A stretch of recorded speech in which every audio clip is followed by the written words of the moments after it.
Today I'm going to show you how to make melodic / future rhythm that sounds like this.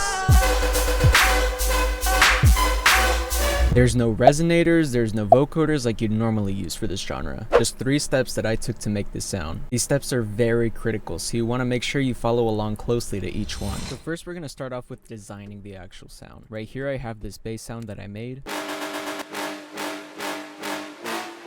as well as this saw layer as well.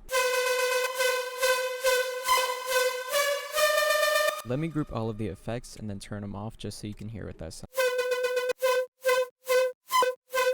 So there's, in this patch there is a saw wave that's detuned to 55 cents, 9 unison, blend, everything else. It's just modulated to this filter right here, as well as with this noise just to give it a little more texture. Now it's running through distortion on tube, full, and then I just added a bit of compression to really bring out the fat of the sound. Next is going to be post-processing just to give it that lush, soft sound that it needs. So step by step, I'm going to show you how I came about that. So right here with the first Valhalla room reverb, you see that it starts to kind of get that roominess that the reverb gives it. And then you have an overdrive on it that the overdrive is distorting the reverb, making it sound metallic. And then you add that with another Valhalla room reverb and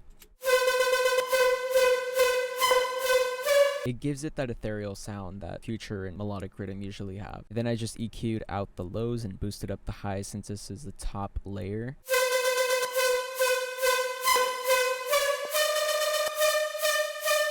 Here's another auto filter just clearing out the lows over here. And then there's a little bit more white noise just to give it more texture. And then a stereo widener to really give it that fullness on headphones. This sound also went through some beefy post-processing.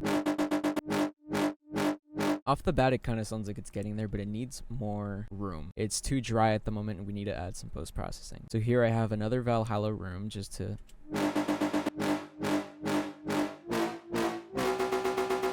give it that metallic sound, and then distorting it again just to make sure that it really brings that out. Valhalla room again just to make sure that it sounds really spacey and it really fills up the entire space. Then I'm pretty sure this dip is to clear out the frequencies that the vocal is taking up that's layered on top of it, just so that they don't clash together. Then there's an auto filter just clearing up the sub frequencies as well as bringing out certain frequencies, again with these 2 instances of EQ8. This one's bringing out the texture a little more just because it was missing some in the final mix. And then of course some stereo widening to fill up the room. So all this plus a basic sub, all that together sounds like this.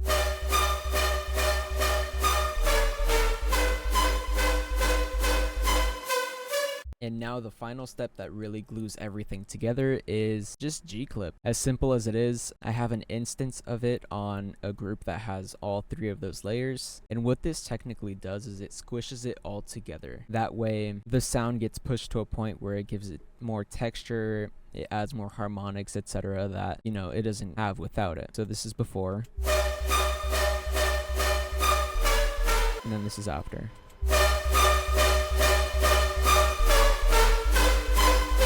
You see how not only does it sound louder, but it also sounds a little fuller? So that's what I wanted to go for. And there's one last step that I took that I'm going to share with you guys as well. And that's this auto pan right here. Put on both headphones and turn on your studio monitors just to hear the difference. But here's before.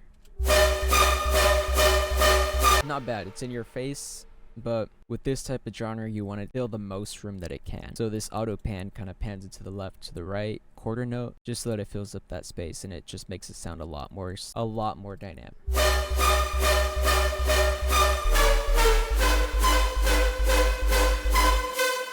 I actually forgot one more thing that I'm going to be showing you guys as well. There is a DFX buffer override that kind of just glitches, makes your sound it's all glitchy and stuff. So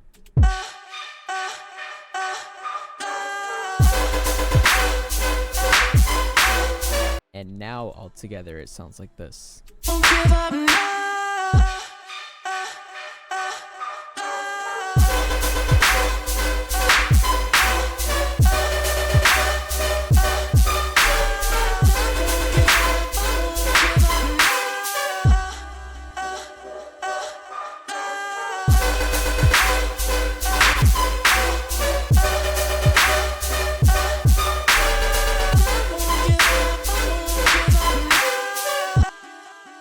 And yeah, this is the full coverage of my future / melodic rhythm project. If you want me to cover any genres or experiment with anything else, comment down below and I'll make sure to cover it in my next videos. I hope you enjoyed and I hope this taught you something new.